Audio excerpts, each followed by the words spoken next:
श्री गुरुवे नमः। चैतन्यः शाश्वतः शान्तः व्योमातीतः निरञ्जनः बिन्दुनादकलातीतः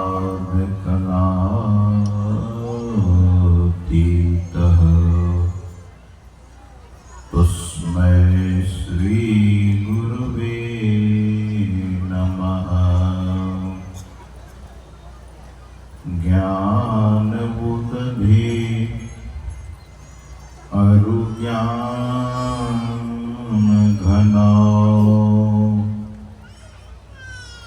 सद्गुरु शंकर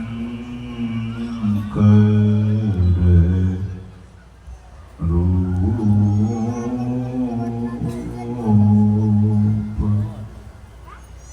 नमो नमो बहुबारही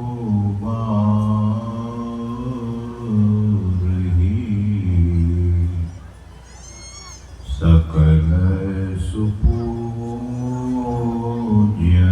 भूप। मूकं करोति वाचालं पंगुं लंघयते गिरिं यत्कृपातमहं वन्दे परमानंदमाधवम्।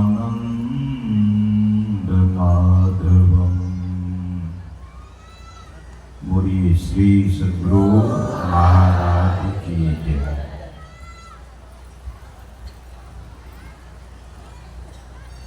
सर्वक्षण स्मरणीय परमाराध्य परम पूज्य पाद संत सद्गुरु महाराज के परम पावन युगल पद्म पदों में सदा सदा पदवंदन। मंच पर उपस्थित मुद मंगलमय पूज्य साधु समाज, विद्वत समाज, जन प्रतिनिधि जन, सत्संग में समुपस्थित परम सम्माननीय सत्संग प्रेमियों, सदात्माओं, प्रबुद्ध जनों तथा पूजनीय मातृशक्तियों,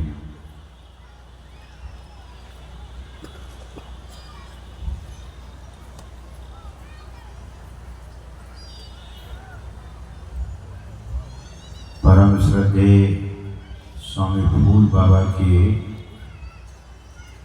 मुखारविंद से, मानस से उस महापुरुषों के विचार से हम आप अवगत हो रहे थे, जिस पर श्रद्धेय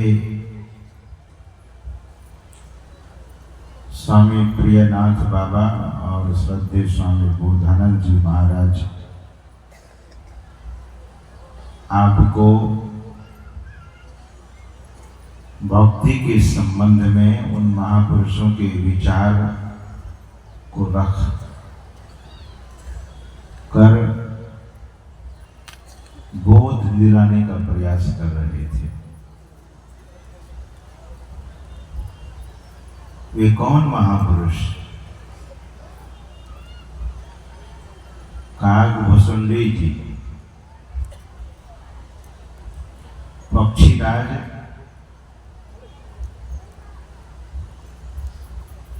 गरुड़ जी महाराज को उपदेश कर रहे थे। पक्षी का राजा गरुड़ जी महाराज और भगवान विष्णु के वाहन।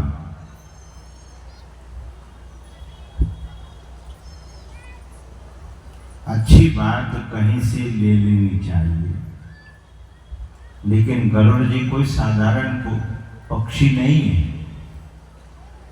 और काकभूषुंडी जी यद्यपि शरीर कौवा का है, लेकिन ज्ञान कितना उत्तम और सूर्य की भांति ज्ञान में प्रकाश।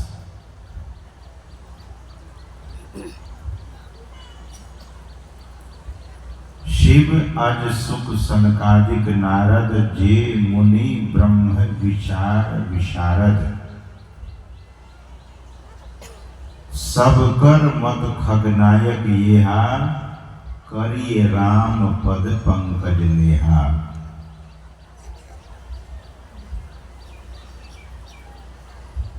और अंत में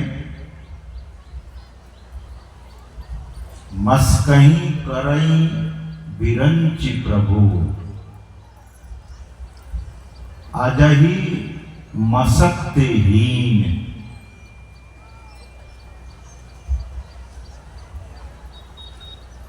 यह बात कहने का क्या मतलब है? काकभूषुंडी जी कहते हैं कि वह ईश्वर परमात्मा ब्रह्मा को मच्छर बना सकते हैं, मच्छर को ब्रह्मा बना सकते हैं। इतना सामर्थ्य है उस परमात्मा में।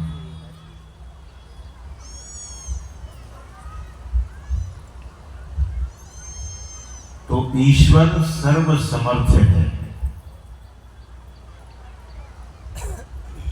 और समर्थ जो ईश्वर है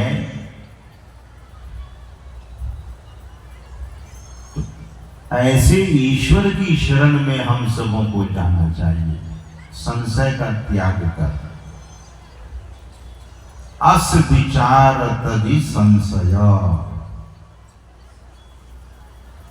ऐसा विचार करना चाहिए।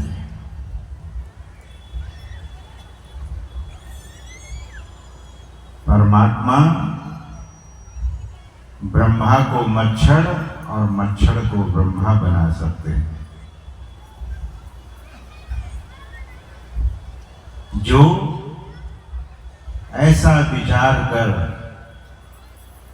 संशयों का त्याग देता है, संशय को छोड़ देता है, वे प्रवीण लोग हैं। राम ही भज ही प्रवीण।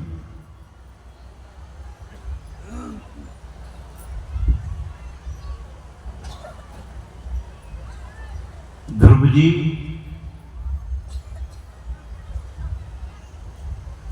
पांच ही वर्ष के थे, मात्र 5 वर्ष की आयु थी।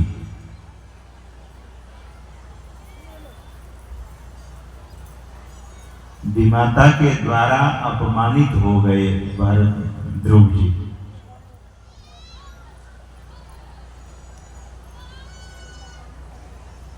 पिता को, अपने पिता राजा उत्तानपाद को राज सिंहासन पर बैठे हुए ध्रुव जी ने देखा और साथ में उनकी विमाता भी बैठी हुई थी जिसका नाम था सुरुचि।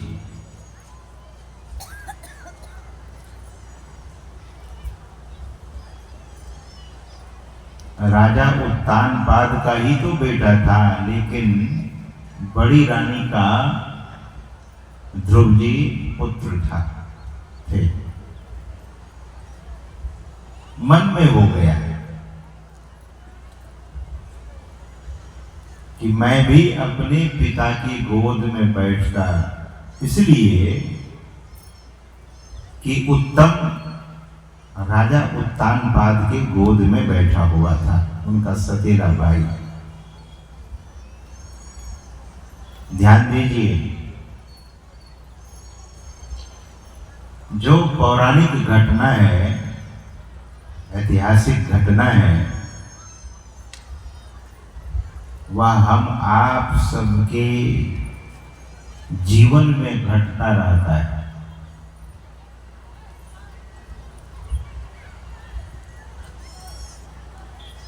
ध्रुव जी ने देखा कि पिता की गोद में मेरा सौतेला भाई बैठा है, मैं भी जाकर पिता की गोद में बैठ लेता हूं। तो राज दरबार में हाथ फैलाया हुआ राज सिंहासन की ओर ध्रुव जी दौड़ते हैं और ठीक उसी समय छोटी राजमाता जो ध्रुव जी के भी माता थे, यानी सौतेली मां थी, डांटती है, ठहरो, तुम्हें राजा के गोद में बैठने का अधिकार नहीं है।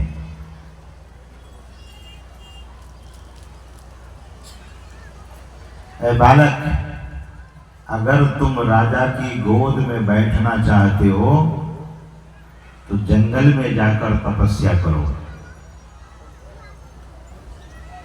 और तपस्या करके शरीर छोड़ो, यानी मर जाओ, और मेरे कोख से उत्पन्न यानी जन्म लो, तब राजा की गोद में तुम बैठ सकोगे।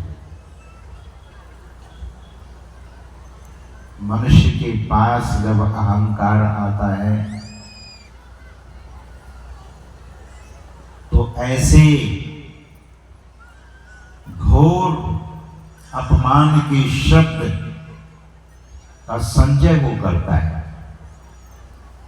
और वह शब्द लोगों के पास बोलकर लोगों को आहत करता है, चोट पहुंचाता है। मैं अक्सर कहा करता हूँ, स्वामी अखंडानंद जी महाराज कहा करते थे कि बाण का घाव मिटता है, वाणी का घाव नहीं मिटता। और देखिए आजकल लोग, आप नोट कीजिए, लोग अधिक बोलने लगे हैं। वजह क्या है? अधिक बोलना अपने भीतर के शक्ति का दुरुपयोग करना है। वाणी और शब्द की रक्षा करनी चाहिए, ऐसे कुछ नहीं बोल देना चाहिए। लोग अहंकारवश बोल तो देते हैं, लेकिन बाद में वह अहंकार भरा हुआ शब्द उसे बड़ा नुकसान पहुंचाता है।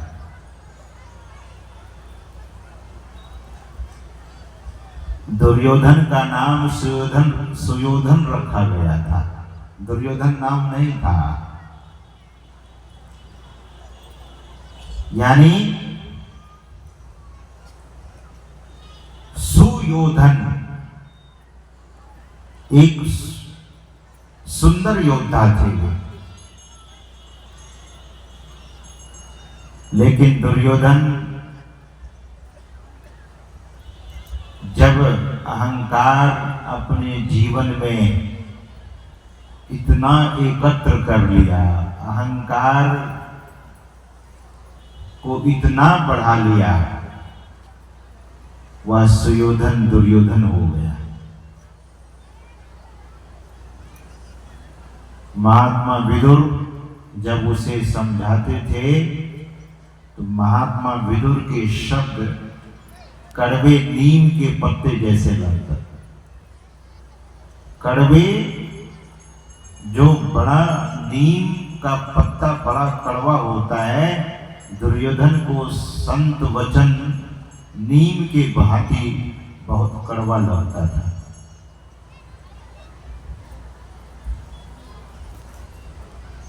दुर्योधन का अहंकार तब चूर चूर हो गया। सज्जनों, प्रकृति किसी को नहीं छोड़ती है। समय पाकर जो अहंकारी है, जो क्रोधी है, जो कामी है, जो लोभी है, प्रकृति समय पाकर शिक्षा दे देती है, सीख देती है और प्रकृति दंडित भी कर देती है।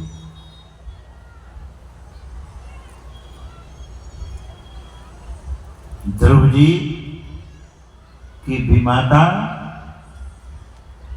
सोचने लगी, अगर ये जंगल चला जाएगा तो जंगल में हिंसक पशु इसे खा जाएगा और हमारा पुत्र अकेला इस राज्य का अधिकारी हो जाएगा। ऐसा क्यों? भीतर में यह जलन, भीतर में यह ईर्ष्या क्यों? क्योंकि सुरुचि के जीवन में सद्गुरु नहीं थे। सुरुचि कभी सत्संग नहीं किया था, इसलिए संसार को ही सर्वस्व मानती थी। और हम आप जानते हैं कि जीवन यहीं तक नहीं है, जीवन बहुत आगे तक है।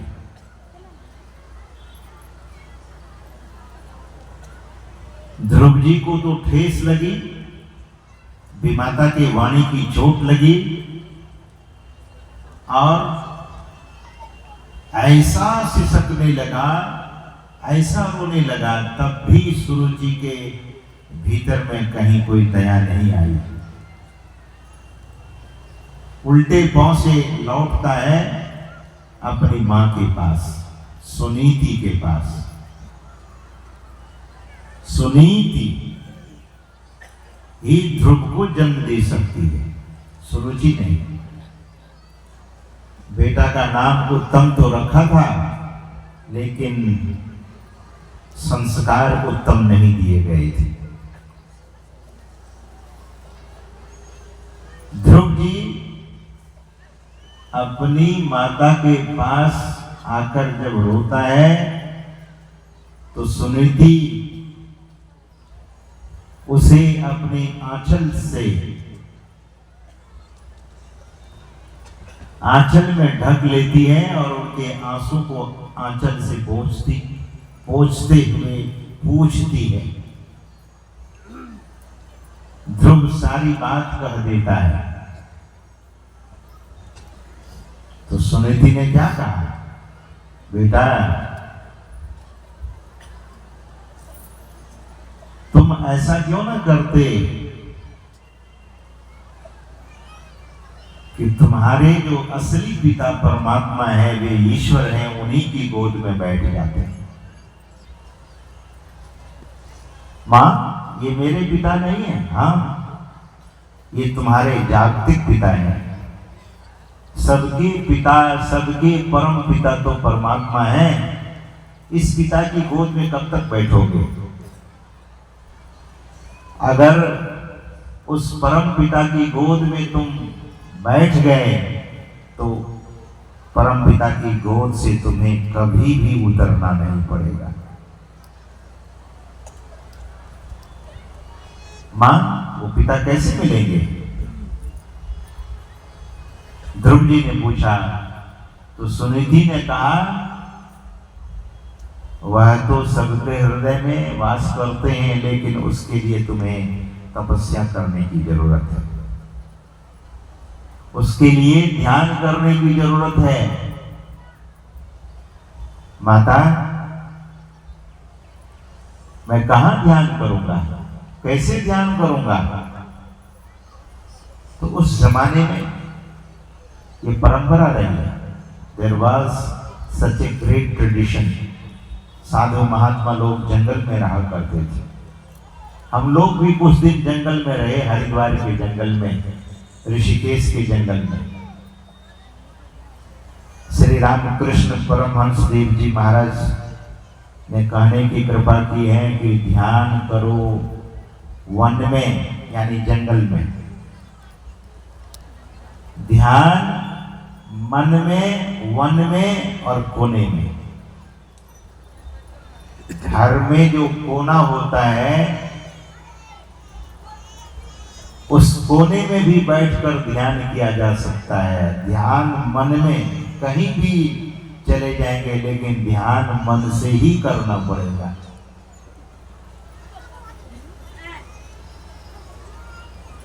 ध्रुव जी मां अपनी मां से कहते हैं कि माता, हे मातेश्वरी, मैं जंगल में ही जाकर, वन में ही जाकर ध्यान करना चाहूंगा।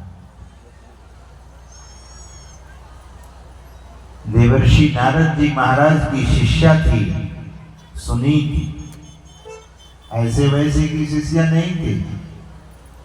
और ध्रुव जी जब जंगल की राह पकड़ता है तो देवर्षि नारद जी महाराज आकर उसे दीक्षा देते हैं, परीक्षा लेते हैं, उसके बाद उन्हें दीक्षा दी जाती है। और ध्रुव जी अपने गुरु के वचन पर विश्वास किया और 6 महीने ऐसी तपस्या की। एक छोटा सा बालक, वैसे तो नारद जी ने बहुत डराया, लेकिन ध्रुव जी ने कहा कि जिस रास्ते पर चलने से आप जैसे संत सदगुरु का दर्शन हो गया तो मेरे मन में विश्वास हो गया। मेरी माता ने कहा था कि संत मिले तो उसे सम्मान करना। सज्जनों,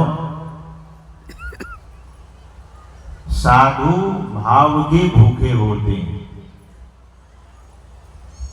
हम आपके भाव को वे देखते हैं। ध्रुव जी के प्रखर अध्यात्म संस्कार को देखा देवर्षि नारद जी महाराज ने, परीक्षा लेकर फिर दीक्षा दे दी। हम आपके घर में भी ध्रुव और प्रहलाद का जन्म हो सकता है, लेकिन आजकल समय का अभाव बहुत हो गया है लोगों के पास। इतना अभाव हो गया है, बच्चों से जब उनके पापा, उनके पिताजी, उनकी माँ कहती है कि तुम मोबाइल ही देखते रहोगे कि पढ़ोगे भी, तो बच्चा कहता है कि मोबाइल में सारी पढ़ाई है, मुझे मोबाइल ही देखने दो। कैसा युग आ गया है। बच्चे को भी फुर्सत नहीं, माँ को भी फुर्सत नहीं, पिता को भी फुर्सत नहीं, लेकिन एक काम किया जा सकता है। मुझे वैसे मैं देखता हूं, जो बच्चा अच्छी तरह से बोल नहीं सकता है उसके आगे में भी मोबाइल फोन होता है। और हैरानी की बात है कि बच्चे को खिसकाना भी आता है, खिसकाते रहता है। सज्जनों, बच्चे का गर्दन टेढ़ा हो जाता है देखते देखते। उनको क्या पता कि गर्दन भी सीधा करना है। जिधर मोबाइल चला गया खिसकते खिसकते तो बच्चा का गर्दन ऐसा टेढ़ा हुआ। बाद में डॉक्टर के पास ले गए तो डॉक्टर ने कहा कि मोबाइल देखने के लिए दिया गया था। बोले हाँ। तो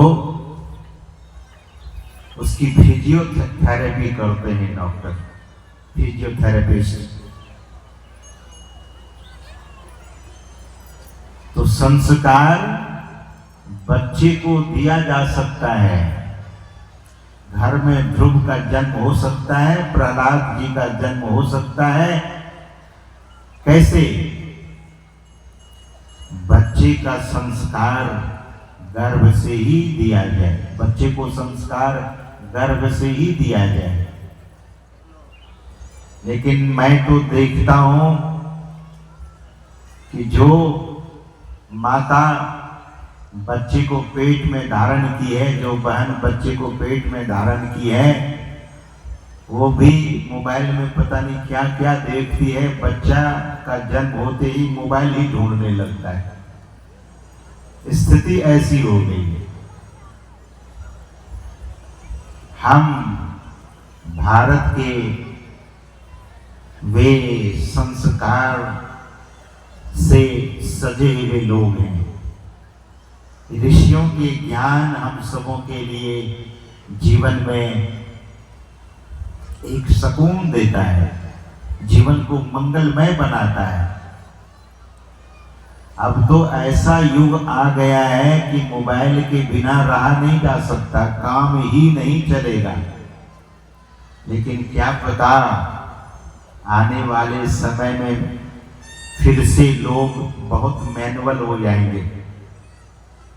किसी भी चीज का जब बहुत अति होता है तो प्रकृति उसे समाप्त कर देती है। तो मूल बात ये है कि हम आप अपने जीवन को कैसे सुखी करें। सत्संग में साधु महात्मा लोग सदग्रंथों की बातों को सुनाते हैं। साधु महात्मा लोग उन सदगुरु के अनुभव ज्ञान को सुनाते हैं। जब गुरु महाराज थे, आश्रम में एक टेलीफोन था जो तार वाला होता था, और कभी कभी वह फोन बजता था। सदगुरु महाराज का नियम कैसा था? रात के 10 के पहले सदगुरु महाराज विश्राम करने के लिए चले जाते थे, और आश्रम वासी सभी लोग विश्राम के लिए, और सुबह 2:45 बजे सभी साधुओं को जगना होता था। तो संस्कार महापुरुषों ने जो हम सबों को दिया है, वही संस्कार जीवन में सुख भी लाएगा और समृद्धि भी लाएगा। ऐसे दुनिया में बहुत लोग हैं जो एन केन प्रकारेण धन संचय तो किया, लेकिन धन का सुकून नहीं मिला उसे। संत महापुरुष कहते हैं कि कभी भी अपने संस्कार को नहीं छोड़िए। जीवन को नियम से दूर मत कीजिए, जीवन को नियमित बना लीजिए, जीवन को संयमित कर लीजिए, और तब देखिए बाहर की कोई भी वस्तु मनुष्य को सुखी नहीं कर सकता। क्यों? क्योंकि वस्तु लिमिटेड है। वस्तु में असीमित सुख नहीं है, वस्तु सुविधा है, सुख नहीं है। इसीलिए खाटभूषण जी क्या कहते हैं? रघुपति भगति बिना सुख नहीं। जब तक परमात्मा की भक्ति नहीं करेंगे तो सुख की प्राप्ति नहीं होगी। तो ध्रुव जी जंगल में जाकर ध्यान करते हैं, और 6 महीने पूरा होता है तो भगवान का आसन डोल जाता है, और भगवान प्रकट हो जाते हैं ध्रुव जी के सामने। देखिए, इसीलिए हम बारंबार निवेदन करते हैं कि बच्चे को संस्कार दीजिए। श्री रामकृष्ण परमहंस देव जी महाराज कहते थे कि बच्चे से भगवान बहुत जल्दी प्रसन्न हो जाते हैं, रीझ जाते हैं। युवान भाई बहन से ईश्वर बहुत जल्दी प्रसन्न हो जाते हैं। और जो बिल्कुल वृद्ध हो गए, जिसके हाथ कांपने लगे, सिर हिलने लगा, सिर कांपता है, हाथ कांपता है, पैर लड़खड़ाने लगा है, बोली में भी तूतलीपना आ गया है, दांत टूट गए हैं, तो ये अगर शुरू से भक्ति नहीं कर रहे हैं, अब शुरुआत किया है, तो सब कुछ ढंग से नहीं कर पाते। नित्य क्रिया भी ढंग से नहीं हो पाती उनसे। सद्गुरु महाराज ने कहा, कर सत्संग सवेरे। सवेरे का मतलब क्या है? सुबह। और जीवन का जब सवेरा हो, यानी शुरू से भक्ति की आदत डाल लेनी चाहिए। परेशान सभी हैं, दुखी सभी हैं। अगर संपत्ति में सुख होता तो मिस्टर बिल गेट्स लिख दिए होते कि मैं दुनिया का, जब वो सबसे बड़ा धनी व्यक्ति था दुनिया का, अब नहीं है, धनी है लेकिन सबसे बड़ा धनी व्यक्ति नहीं। पत्रकारों ने पूछा कि सुखी हैं? बोले नहीं। क्यों? बोले बहुत दुखी हूं, बहुत मुकदमा मेरे ऊपर किया गया है। जवाब देते देते परेशान हूं, कितने लॉयर मेरे लिए कोर्ट में केस लड़ रहा है। वास्तविक चीजों को समझा जाए। ध्रुव की माता राजा से लड़ सकती थी, सुनीति, आधा हिस्सा ले सकती थी ध्रुव जी के लिए, लेकिन ध्रुव जी की माता की सोच कितनी उत्तम है। ये संपत्ति काम देने वाले नहीं है। इसका मतलब ये नहीं कि संपत्ति हम नहीं रखें, नहीं चाहिए। संपत्ति जो आपकी मेहनत से आ रही है, उसका सदुपयोग कीजिए। हमेशा जिसके पास लक्ष्मी आई है अनाप शनाप करके, तो लक्ष्मी की जो सवारी है वो उल्लू है, और लोग प्रायः उल्लू बनते देखा जाता है। और आजकल लोग ऑनलाइन बहुत कुछ मंगाते हैं। हमारे ये सेवक विश्व बंधु बाबा सामान मंगाया, ऑनलाइन मंगाया कुछ, दे दिया कुछ। तो ये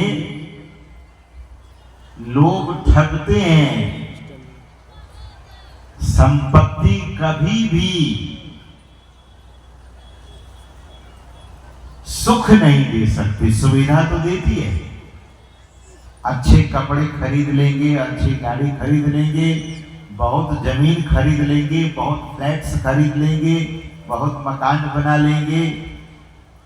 एक मकान यहाँ कटिहार जिले में, और एक मकान कटिहार में, दूसरा मकान पटना में, तीसरा मकान दिल्ली में, चौथा मकान मुंबई में, पांचवा चेन्नई में, और छठा कोलकाता में। सारे मेट्रोपॉलिटन सिटी में मकान लेकर, और फिर दुबई में, सिंगापुर में, हांगकांग में, अमेरिका के न्यूयॉर्क शहर में, शिकागो में, कनाडा के टोरंटो में, ऑस्ट्रेलिया के सिडनी, मेलबर्न और ब्रिस्बेन में, कहीं भी मकान। एक सज्जन हमसे मिले, कॉन्ट्रैक्टर हैं, वो बहुत बड़ा कॉन्ट्रैक्टर।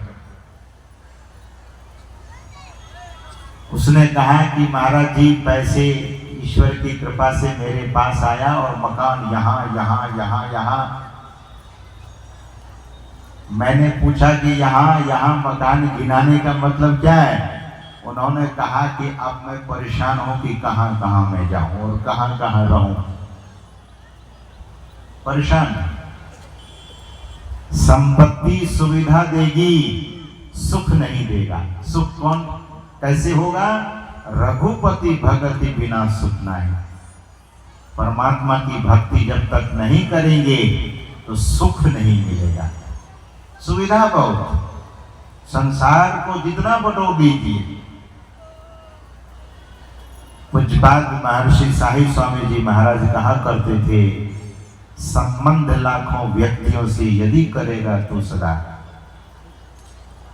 कर्म भांत भांति का करता रहेगा तू सर्वदा। ये वाणी वे कहा करते थे, लाखों जिसे बिच्छू डसे